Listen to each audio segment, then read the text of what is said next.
Long before any written word existed, before any temple rose from stone, humans gathered in darkness around fires that pushed back the endless night. They looked up at stars that seemed close enough to touch, and they wondered what those distant lights might mean for their brief lives. Not just survival instincts, but something deeper was awakening in the human mind. Something that would separate us from every other creature on Earth. What if the first time a human buried their dead with flowers was the moment our species truly became conscious of eternity? In caves scattered across ancient Europe and Africa, hands pressed ochre against cold stone walls, leaving prints that still speak across 40,000 years of silence. These were not random marks, but deliberate acts of creation. Messages sent forward through time from minds like ours, yet utterly different. The Ice Age world was harsh beyond modern imagination, a realm where survival demanded every waking moment and death walked beside every hunting party. Yet even in that brutal existence, humans found time to paint animals on cave walls with such care and beauty that we still marvel today. They painted the creatures they hunted, the beasts they feared, and perhaps the spirits they believed watched over them from the shadows between firelight and dark. Somewhere in those painted images lies the birth of something we might call religion, though they would have had no word for it then. The Neanderthals, our closest cousins, buried their dead with intention and what appears to be grief, placing stone tools and flowers beside bodies in carefully arranged graves. This suggests they understood death not as simple ending, but as transition to something beyond the visible world they inhabited each day. When Homo sapiens emerged from Africa and spread across continents, they carried with them not just tools and fire, but stories about why the world existed. These stories were not written, not recorded, but passed from generation to generation through spoken word and ritual gesture. Under star-filled ancient skies, the first shamans may have been those who experienced visions during hunger, fever, or the consumption of plants that altered their perception of reality itself. In their altered states, they saw patterns in chaos, meaning in randomness, and they returned to their tribes with messages from what they believed were other realms. Cave paintings deep underground, accessible only through narrow passages that required crawling in absolute darkness, suggest ritual journeys into symbolic underworlds of the spirit. These were not casual art projects, but sacred acts performed in places where the boundary between this world and whatever lay beyond seemed thin as breath. The Venus figurines, carved with exaggerated features of fertility and abundance, appear across Europe from Spain to Siberia during the Ice Age's coldest millennia. Were they goddesses or prayers made solid, or simply hopes carved into ivory and stone that spring would return and children would survive another winter? We cannot know their exact meaning, but we know they mattered deeply to the people who carried them across vast distances. Through frozen landscapes, at Göbekli Tepe in modern Turkey, hunter-gatherers built massive stone temples 11,000 years ago, before agriculture, before cities, before any civilization we recognize. They carved pillars with animals and abstract symbols, then deliberately buried the entire complex under tons of earth, for reasons we may never fully understand. This suggests that spiritual beliefs were not a luxury of settled life, but a driving force that could motivate immense communal effort from nomadic peoples. The first myths likely explained the movements of sun and moon, the changing seasons, the mystery of where animals went when they disappeared and where they came from when they returned. Thunder was not understood as atmospheric electricity, but as the voice of something vast and powerful that lived above the clouds, and sometimes grew angry. Lightning that struck trees and started fires must have seemed like divine anger, or perhaps a gift, depending on whether it helped or harmed the tribe. Death was the greatest mystery, the one experience every human witnessed but none could explain, and so they created stories to make sense of where their loved ones went. Some tribes believed the dead traveled to lands beneath the earth. Others thought they ascended to the sky, and some imagined they remained nearby as invisible spirits. Burial practices grew more elaborate over millennia, with bodies positioned facing certain directions, accompanied by specific objects, covered in ochre, the color of blood and life. This care suggests belief in an afterlife that required preparation, a journey for which the dead needed tools and protection, and perhaps even food for the road. The first priests or shamans were likely those who claimed to communicate with the spirit world, to intercede with forces beyond human control on behalf of their communities. They wore animal skins and antlers, transforming themselves into creatures that existed between human and beast, between the known world and the mysterious realm beyond.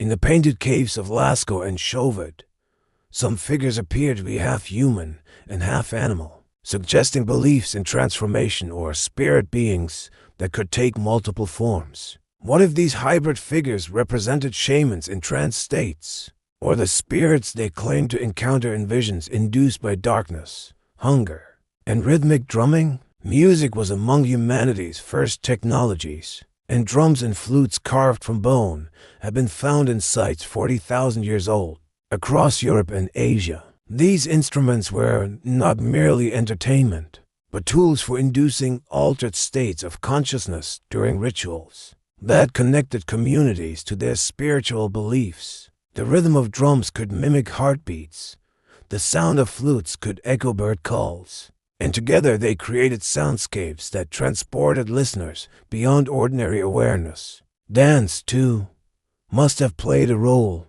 bodies moving in circles around fires, feet pounding earth in patterns passed down through generations, telling stories without words. These rituals bound communities together through shared experience, creating collective memories and reinforcing beliefs that gave meaning to the hardship of Ice Age existence. The cave bear, massive and powerful, was clearly significant to prehistoric peoples, who collected their skulls and arranged them in deliberate patterns within deep caverns. Whether they worshipped these bears as gods or honored them as worthy adversaries, the careful treatment of their remains suggests spiritual significance beyond simple trophy-taking. In some cultures, hunters would apologize to the animals they killed, explaining the necessity and asking forgiveness from the creature's spirit before taking its life. This suggests an animistic worldview where all living things possessed spirits that deserved respect, and where the boundary between human and animal was permeable and sacred. The first creation myths probably explained how humans came to be, perhaps emerging from caves in the earth or descending from the sky or being shaped from clay by divine hands. These stories answered the question that every human eventually asks: why do we exist? And what is our purpose in this vast and often terrifying world?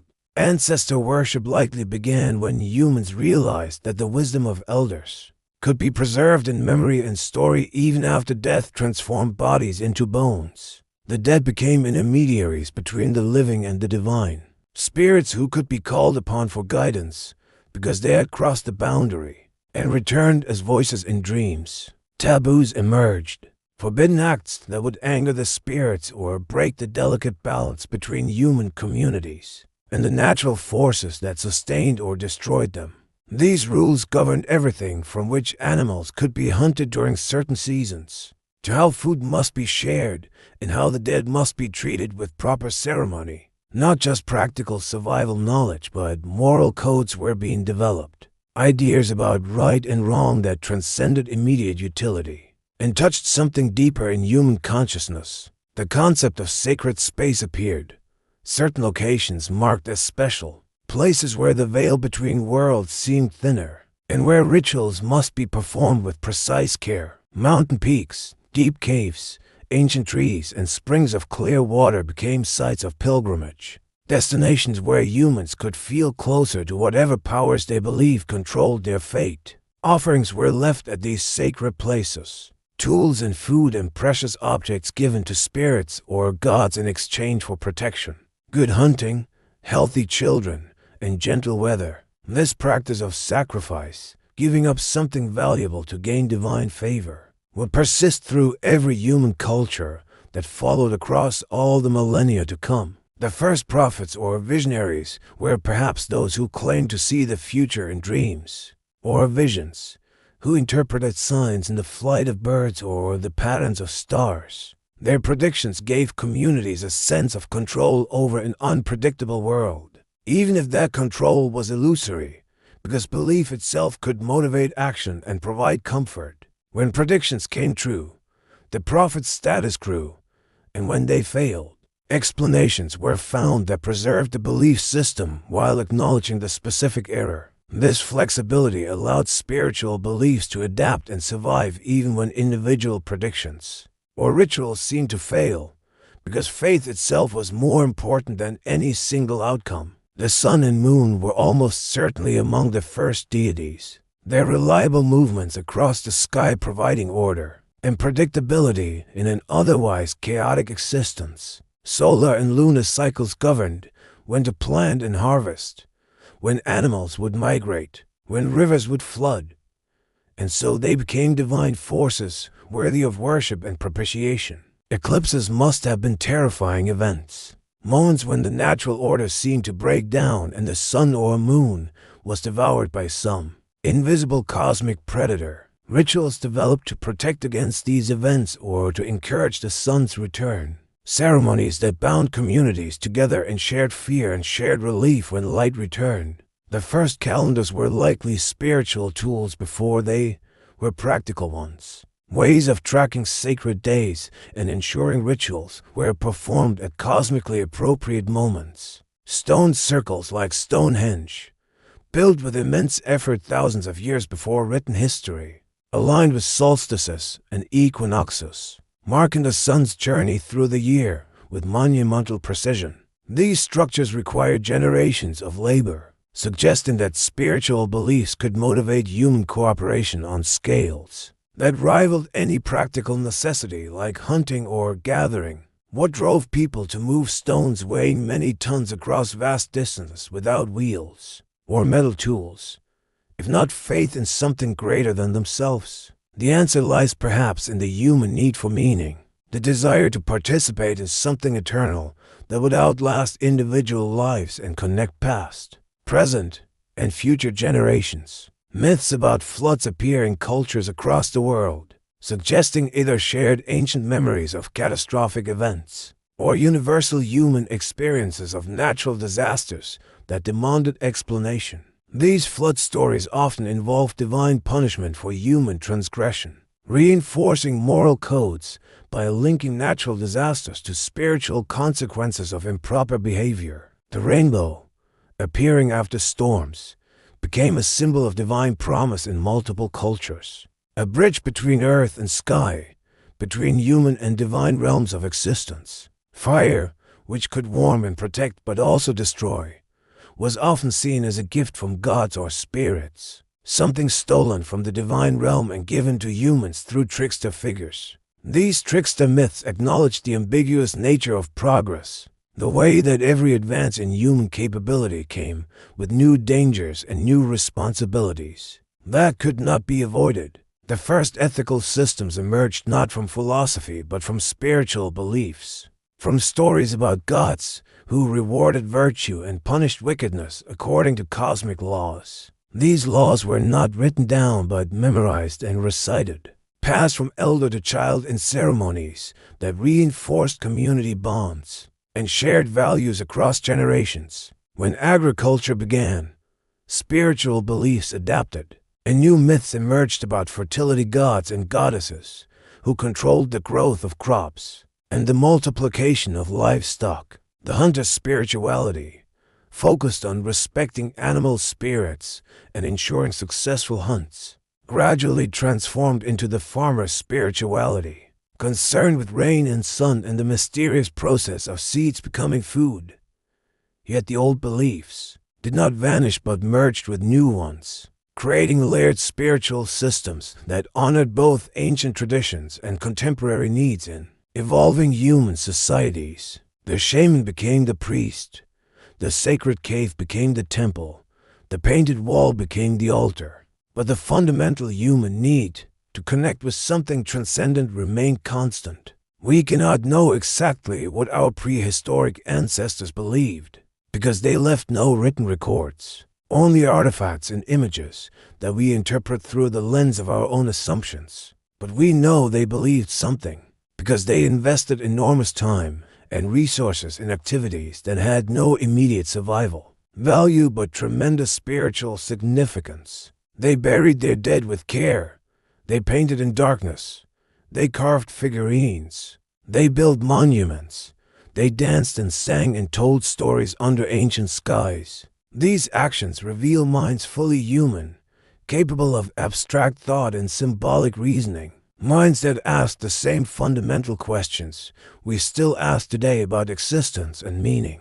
The first myths were humanity's first attempts to answer those questions, to create narratives that explained the inexplicable and provided comfort in the face of mortality and uncertainty. They were not primitive or simple, but sophisticated attempts to make sense of a complex world, using the tools of metaphor, symbol, and story rather than science and logic. Modern religions, with their written scriptures and formal theologies, are descendants of those first prehistoric beliefs, evolved and elaborated but rooted in the same human needs. When we stand in painted caves today, shining artificial light on images made by firelight 40,000 years ago, we are looking at the birth of human spirituality frozen in time. Those handprints on cave walls are not just ancient art, but prayers and declarations that say I was here.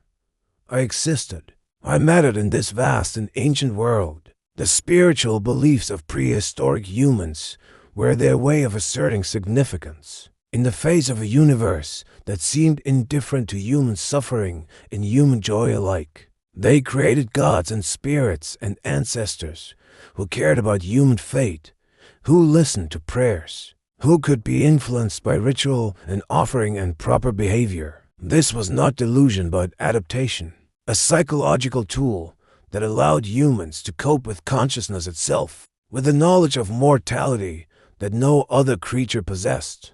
The first myths gave our ancestors reasons to continue in the face of hardship, frameworks for understanding loss, and hope that death was not the absolute end of existence. They created communities bound by shared beliefs, where individuals could find meaning in collective rituals and support in times of crisis, from both living companions and spiritual forces. Today, when we excavate ancient burial sites and find flowers preserved with bones, or discover cave paintings in chambers that required dangerous journeys to reach, we are witnessing faith. That faith sustained humans through ice ages and droughts, through plagues and famines, through all the countless hardships that could have extinguished our species. In its vulnerable infancy, the spiritual beliefs of prehistoric humans were not obstacles to progress but foundations for it, providing the social cohesion and psychological resilience necessary for civilization to eventually emerge. We are the inheritors of those first myths, whether we believe in gods or not, because they shaped the human mind into something capable of imagining realities beyond immediate perception. Every time we create art, tell stories, seek meaning in suffering, or wonder about our place in the cosmos, we are echoing those first prehistoric humans who looked up at stars and asked why. They had no answers we would recognize as scientific, but they had something perhaps more important, the courage to ask questions and create answers that made life worth living despite its brevity. And in the end, perhaps that is what spirituality has always been about. Not truth in any objective sense, but meaning in the face of a universe vast and ancient and ultimately unknowable.